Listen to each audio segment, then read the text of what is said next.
Hello, good morning sa inyong lahat. Live na naman ako ngayon. Sa tagal ng nag-live na naman ako. Pasensya na ang kalat. Ito ang aking luggage. Wala pang laman yan. At ito, pasensya nyo na yan. Kasi yung blow, may heater kasi yan. Tumatama sa ko. Kasi pag winter, may heater dito. Para uminit ang buong bahay. Kung hindi mapofrozen kami. Nagkataon na dyan yung vent ng heater. Kaya linagyan ko ng ganyan, no. Pero ayusin ko yan. Pansamantagal lang yan. Yan, no. Pasensya na, ngayon lang naman ako nakapag-live kasi nga yung mga nakaraang mga linggo, stress ako masyado, wala akong ganang mag-live. Kaya kumusta na lang sa inyong lahat, hindi ko nakikita yan, basta pasalamat sa mga nanonood, ha? At ako nag-ready kasi every 2 weeks na out of town kami. At parang malamig din sa labas. Itong aking luggage, hand-carried. Hindi, wala pang laman yan. Kaya, diyan ko lang muna. Oops. Wala pang laman. Kaya diyan ko lang muna. Lalagyan ko yan. Soon. Sana matuloy ang biyahe namin, ha? Baka pag sino ba yan? Gagamitin ko ang aking mahiwagang mata para makita ko. Ay, Jenelyn Petter. Hello. Siyang unang nanonood. Ano na dito? Parang ang ilaw, oh.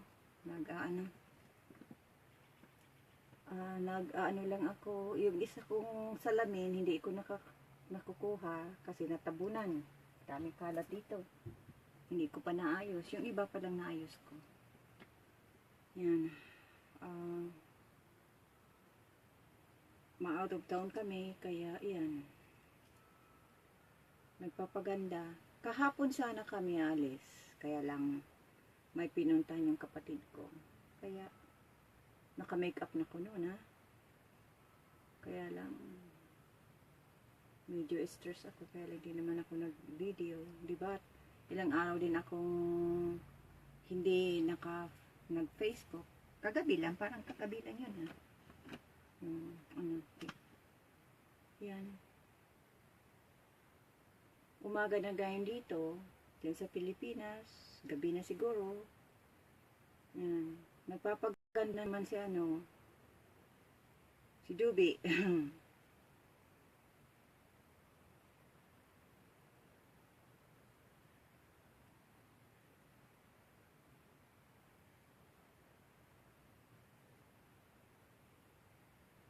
Kasi, pag hindi ka nagpaganda,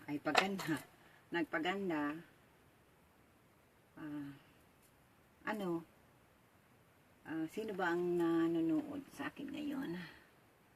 Hi! Kaibigan ko, Victor Samson. Hello. Ako si Dubi. Tagal nang dahil tayo nagkikita, ha? Yung huli kong sa Pilipinas, 1980 siguro yun. Bata pa ko noon, ha? Ngayon, tingnan mo, ha? Bata pa rin. Bata pa rin. Pero, kapag nakapunta na ako kay Belo, mas lalo akong mabata. Yan.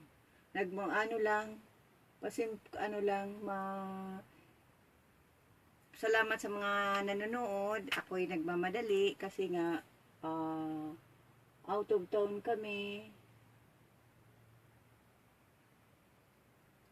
Bihira lang ako mag-makeup. Kaya pag na-makeup ako, special occasion yan. Nasara. Ako minsan nalabas lang ako pang bahay. Kasi dito naman sa Canada, ganyan yan eh.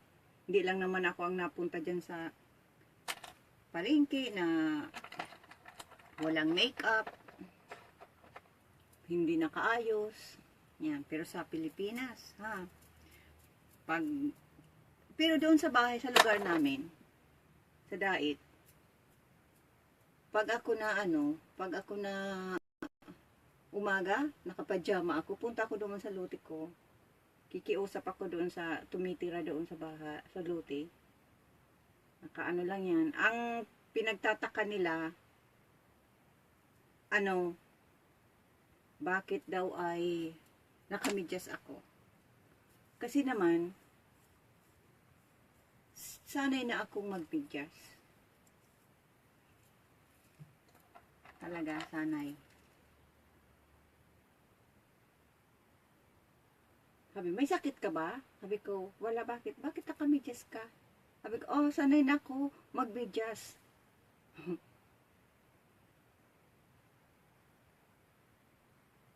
Kasi dito, pag nagmimedyas, may sakit. Hindi kasi ako nakakalab na na walang medyas. See, nakita mo, nakapula na naman ha. Doon sa lugar namin, sa Camarines Norte, nachismis ako na iisa lang daw ang damit ko. Kang ginawa ko, sinampay ko yung yung mga linabahan ko yun. Gulat sila. Lahat pula. Tingnan mo to, pula to. Nandito sa mga ko pula. Kasi yun nga pula. Iwan ko ba parang possessed ako sa pula. Hindi ko maanuhan. Pag ako na sa labas, nakakita ko ng pula, ganyan ako. Iwan ko ba parang possessed ako sa pula. Kaya ganyan.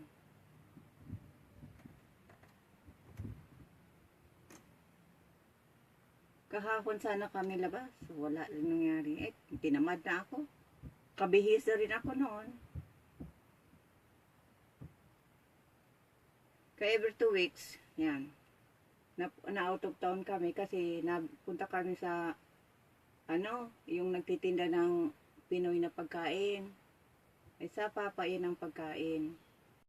Naman, dahil sa sinabihan ako ng doktor na mag-diet ako kasi nga tumaba ako.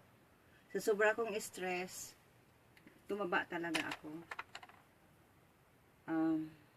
Yan. Nag-ano ako. Yung parang wala akong pakialam. Kain ako ng kain. Kain ako 10 times a day. Akala ko na nawala na naman. Malayo kasi ako sa doon sa connection. Kasi nga, dati ang kwarto ko nandoon, malaki ha. Kwarto to ng anak ko. Kaya lang nagkataon na pinalayas ako sa kwarto ko. Nagustuhan niya yung punso ko, ay spoiled yung sobra. Yan. Nalangan ako. Gusto niyang, excuse me, bubulol na ako. Gusto niyang doon sa kwarto ko. Kasi nga may king size bed ako doon. At may sala ako. Yan, nangyari dito na ako. Nakita ko. Nag-promise ko, okay. Sabi ko, okay, you can move in here. Kasi nga, sabi ko, uuwi naman ako ng Pilipinas. Kasi nga, hindi naman natuloy. Last year sana. Yan, hindi natuloy. Nagkaroon ng problema yung passport ko. Tagal bago dumating. Kaya, yun. September sana ang alis namin noon. Ay, nagkataon na walang nangyari. Hindi dumating yung namin, flight na, yung passport ko sa tamang oras. Kaya na-cancel yung namin, yung flight. Hanggang ngayon. Tapos nagkasakit pa si Papa. Kaya postpone yung flight namin. Sana ngayon matuloy na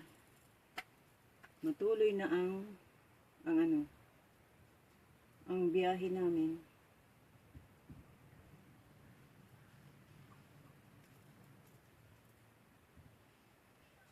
Para naman yung iba kong mga gustong makilala ko sa personal. So, nag-garden ako ng isang araw, sa sobra kong stress, sinuntok ko yung bato. Namaga. Kasi pag ako stress, gusto ko talagang ilabas yung ganyan ako. So, sobra akong galit, sinuntok ko yung bato. Kasi, nasa ko hindi, baka maniwala kayo, hindi, na-spray nito. Ito, sakit. Kaya, yan. Baka maniwala naman ha. Kasi kapag may kinikwento ako, madaling pinapaniwala na agad. Ito. Mahirap maging babae. Mahirap magpaganda.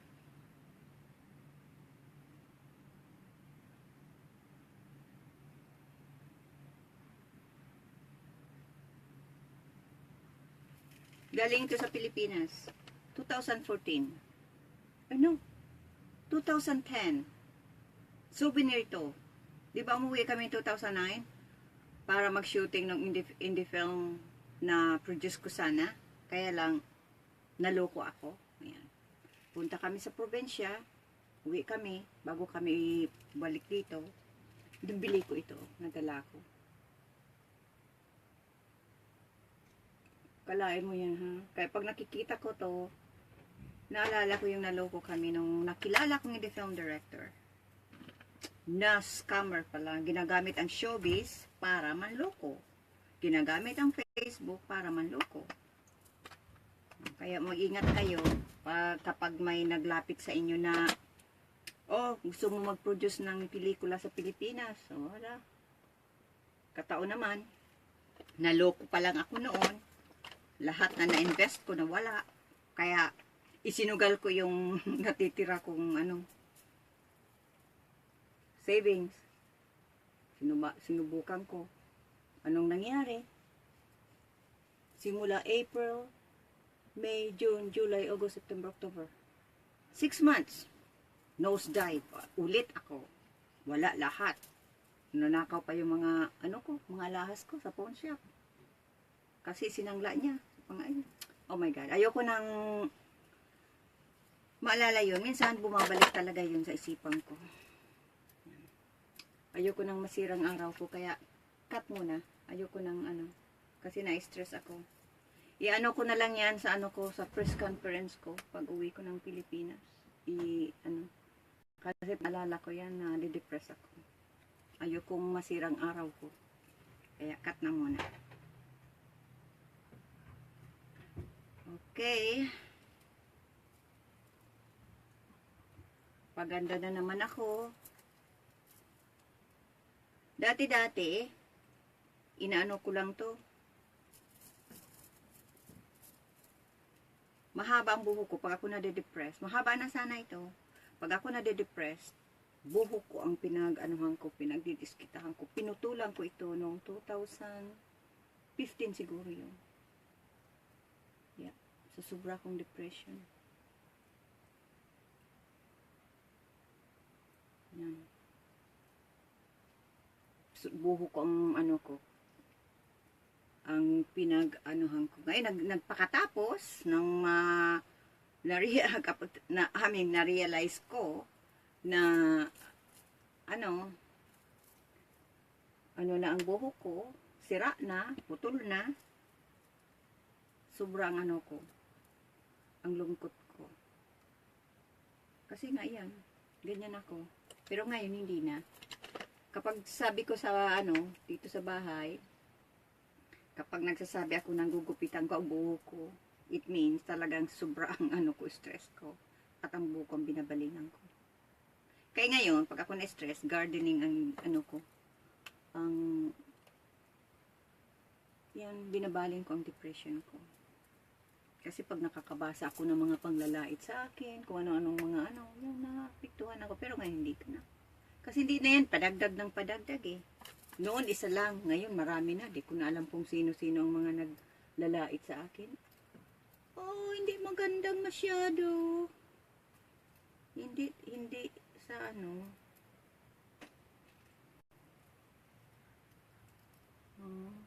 hindi maganda. Hindi ako satisfied sa ng buhok ko. Dapat kulot-kulot talaga yan. Okay. Yan. Dinagdiskitahan ko ang buhok ko. Tapos, nagsisi. Yan. Dati kulot ito. Ganyan. Kaya lang, iwan ko ba? Bakit hindi na kulot? madaling maghaba ang buhok ko. Kaya kung hindi sana na ano, na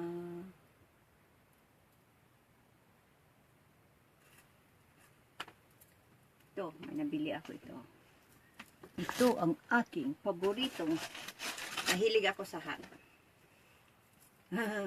Ano ngayon sa July 1, 150 years ng, Happy Birthday Canada. Happy Birthday Canada, Happy Birthday Canada, Happy Birthday, Happy Birthday, Happy Birthday Canada. 150 years. Tingnan mo yan. Kaya ako ay proud Canadian kasi palaging nakapula. Tingnan mo yan pula. Yan. Proud Canadian ako. Kaya palagi ako nakapula. Hindi, bata pa talaga ako. Mahilig na ako sa pula. Kung mapapicture ako ng ganyan. Maganda ba? Hindi masyadong nakita ang mukha ko. Ito ang isuot ko pag uwi ko. Paglabas sa airport, kung sino ang nakita nyo dyan, lahat po nakapula. Ako yan. Pula. Ang buhok hindi lang. Pulang kopya, pulang damit, pulang sapatos, pulang kuko, pulang ngipin, pulang mata. Ako yan. Hindi, biro lang. Hindi.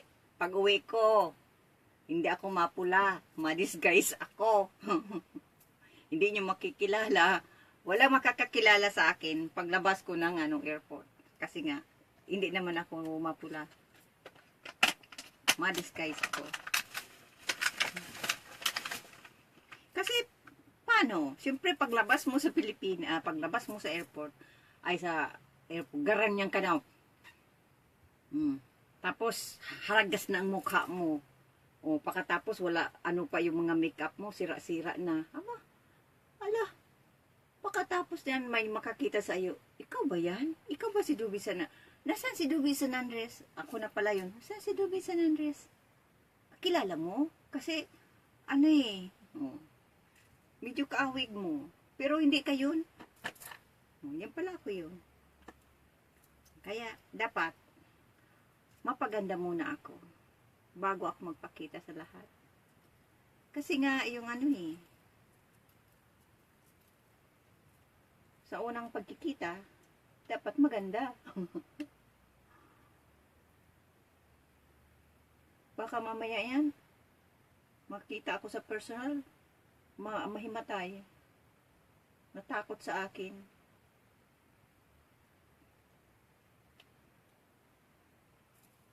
Yan. Okay, hindi pa inaayos kong buhok ko dito kasi hindi pa nga maganda. Hindi pa ako tinatawag. Madali na. Pag maalis na kami. Yan. Pag nasa aeroplano ako, oh my God, naninervyos talaga ako. Pag nasabi lang, malapit ng naninervyos ako. Parang ayokong umuwi. Malay mo, abangan ako dyan nung dulo, yung nangloko sa akin na hindi film director. Kasi, di ba, nabulgar na siya sa publiko. Nabulgar siya simula nung November 26, 2014. Almost 2.5 na. ng taon, di ba? Palagi siya nasa newspaper. Kaya yan, okay na. Ay, Dubi, wala palang pag-asa. Talagang expired na. Kailangan mo nang magpatingin kay kay Belo o kay Kakalayan kasi expired na.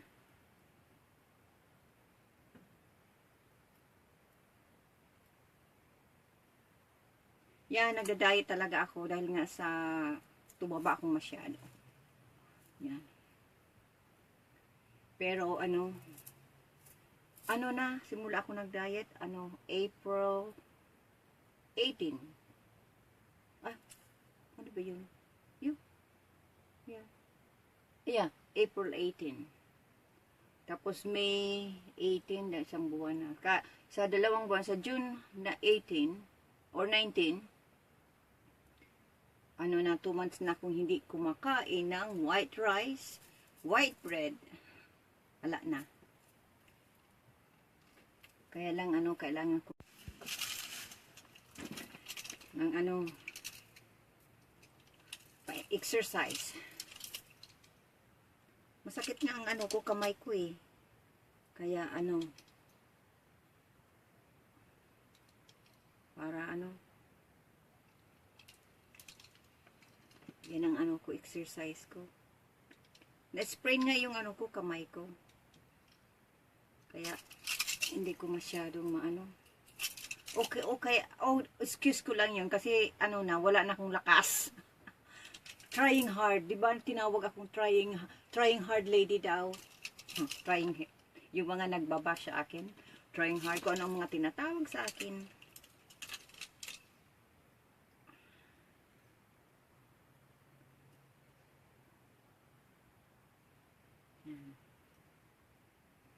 Kailangan kasi gusto ko magmuscle eh. Gusto ko maging action star granny. Granny, action star. Yeah. Patawa ha. Pero yan gali ko, patawa. Pero pag ako stress, ayoko makiusap kahit kanino. Diba? Namin yun, nawala ako sa Facebook. Kasi grabe nga yung stress ko. Ayoko makiusap. Ganyan ang gali ko. Pag ayoko makiusap, talagang ayoko makiusap. Yan ang ugali ko. Pero daan lang naman. Hinahanap ko yung aking pabango. Kasi tinawag akong amoy lupa. Hamuyin ko nga kung ako'y amoy lupa. Hindi pa Amoy pa ko. Amoy mabango pa. Amoy bango. Paano ako hindi maamoy, paano ako mabaho? Eh, hindi ako nagsigarilyo. See? Hindi ako giinom ng alak. Yan lang. Naninom ako ng green tea at Tim Horton coffee. Yan. Tapos, Starbucks minsan. Or McDonald's, yan. Pag kami nalakad-lakad ni Papa, yan. Ako, pinapabango ko ang damit, hindi sa katawan. Malay mo, baka magka-allergy, diba? Okay, yan ang aking mga, yung pakihin. Ito, binili ko ito. Ito, ilalagay ko dito ang aking importanteng, nandito pa nga yung, yung tag, hindi ko pa.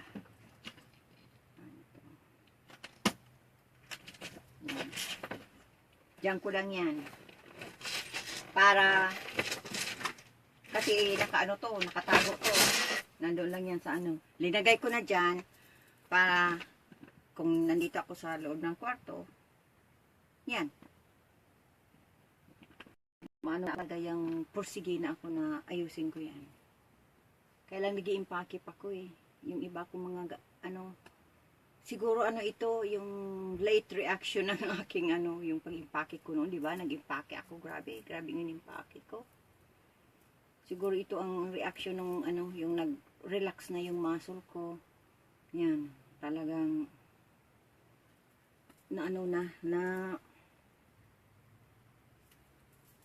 grabe yun, sunod-sunod ang impake ko noon. Nagpadala kami ng 3 kahon. Last month lang.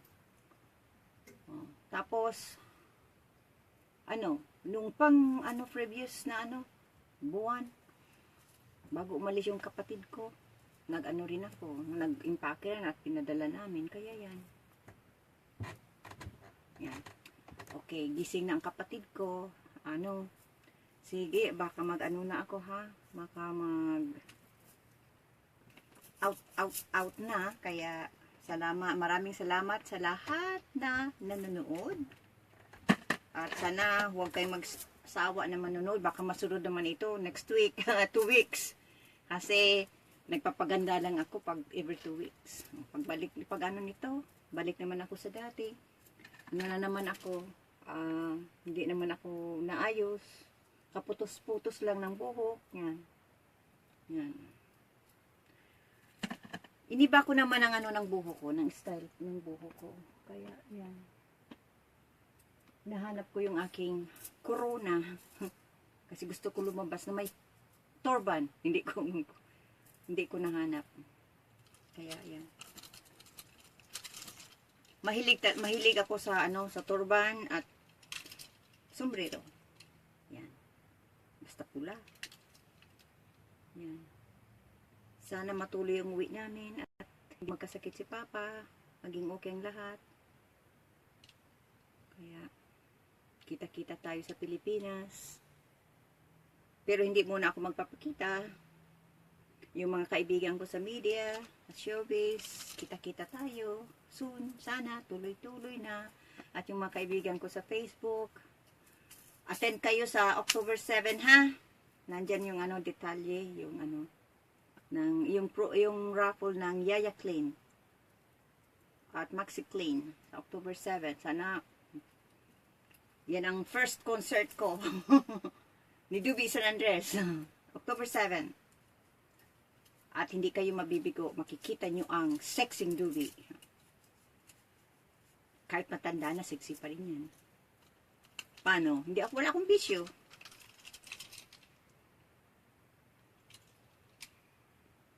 Alaga na ako sa katawan ko. Hindi na ako mga pabaya. Yung na-depress talaga ako. Mga yun, lalo yung namatay si mama. Naapektuhan ako.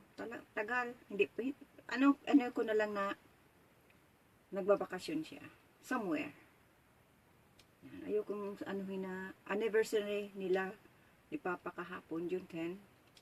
Tapos birthday ni Mama sa June 16. Yan. At yan. Gusto ko kasi magpamasol ako, 'di ba? Pag nagpapayat ka, ang taba mo nawawala. At yung gusto ko, yung ibang taba sa katawan ko magpalit na maso. Kung hindi, lalaylayan mga kung iyan, lalaylayan. Ay, hindi pwede. Wala pa akong milyon na pangrituki sa buong katawan ko pag ako may milyon na. Hindi na ako magpapagod nito. Hindi na ako magpapakahirap. Mabayad na lang ako para pagandahin ako. Pero wala pa akong milyon eh. Nawala yung milyon ko. Ilang beses ako naloko. Umuwi ako 1994. Para ko yung pag-artista ko. Hindi pa nga sikat, nose dive na. Sexy ako noon. Ganda ng katawan ko. Talagang pwedeng isabak sa bold movies. Kaya lang nose dive, walang nakapansin sa akin. Naggastos na yung pera ko. Ilang buwan din ako noon. Siyempre, magastos, diba? Pag umuwi ka ng Pilipinas, magastos. Wala. Balik ng Canada. Pagkatapos, nag-invest ako. Kinalimutan ko na yun. Nag-invest ako kung ano-anong mga pinato. Nag-ano ko sa realty. Fish pond. Anong nangyari? Naloko rin ako. Bakit ba ako palaging shoot. Ang buhok ko na, bakit ba ako palaging linuloko, ha?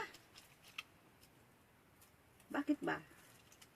Lahat na pinasukan kong pero lagi kong linuloko. Yan, nawala yung pera ko talaga. Kaya makilala ko yung indie film director na yun noong 2008. 2009. Kalulugi ko lang doon sa fish pond. 3 years ako nag-support. Sa fish pond, padala ko ng padala. Anong nangyayari? Wash out. Ha? Ubos pera ko. Ay, nako po. Yan.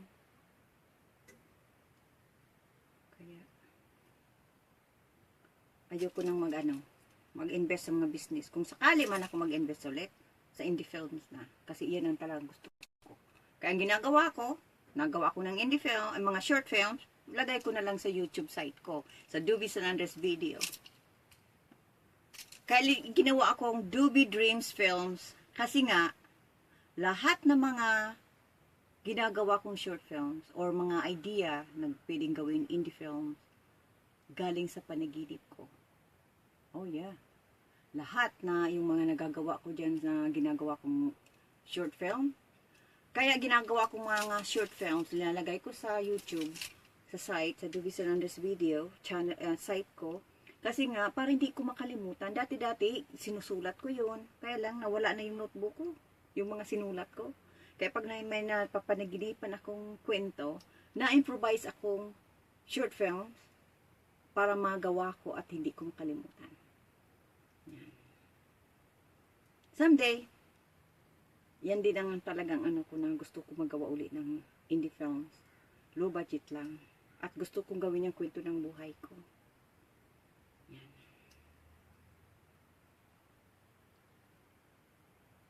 At yung kwento ko, yung naloko ako. Yan. Naloko ako ng mga mangloloko. Yan. Yan ang ko. Para makabigay ng aral sa lahat. Na kahit ka naloko, ilang beses ka nag-nosedive, nag-ano ka rin na makabangon. Talagang nagpursige ako makabangon. Hindi pa na ibabalik yung mga perang nawala sa akin. Yung mga naloko sa akin. Hindi pa nakabalik. Kung di sana ako naloko, talagang milyonarya ako. Kailang naloko eh. Ibang ibang yumaman.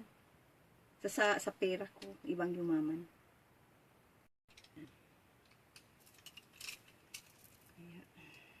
Noon, hindi ko yun matanggap-tanggap. Pero ngayon, ko na. Makakabalik din yun. Inisip ko. Habang may buhay, may pag-asa. Makakabalik din yun lahat. Yung mga nag-ano sa akin, makakabalik din yun. Kaya ang ko na, wag nang basta-basta magtitiwala talaga. Hindi na. At hindi na ako sobrang bukas ang pera. Dahil ako ang darating ng araw, akong kawawa pag ako nabusan. Wala akong malalapitan. Wala yung bumagsak ako. Nosedive? Talaga? Wala akong nalapitan. Talagang nagkahirap-hirap ang buhay.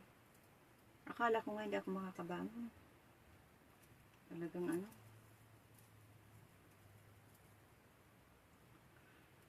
Yan. Yan ang kwento ng buhay ko. Madaling maghabang buhok ko talaga, oh. Ginupitan ko pa lang to. Yan. Pero hindi masyadong Hindi masyadong kulot ang buhok ko. Sanay kasi siyang yung ponytail, ginaganyan ko. Yan. Siguro, kailangan lagyan ko ng setting solution para Yan. Iniba ko lang naman kung Kasi ganin ako palagi hindi palaging kulot-kulot. Yung spiral, yan, ang style ng buhok ko noon.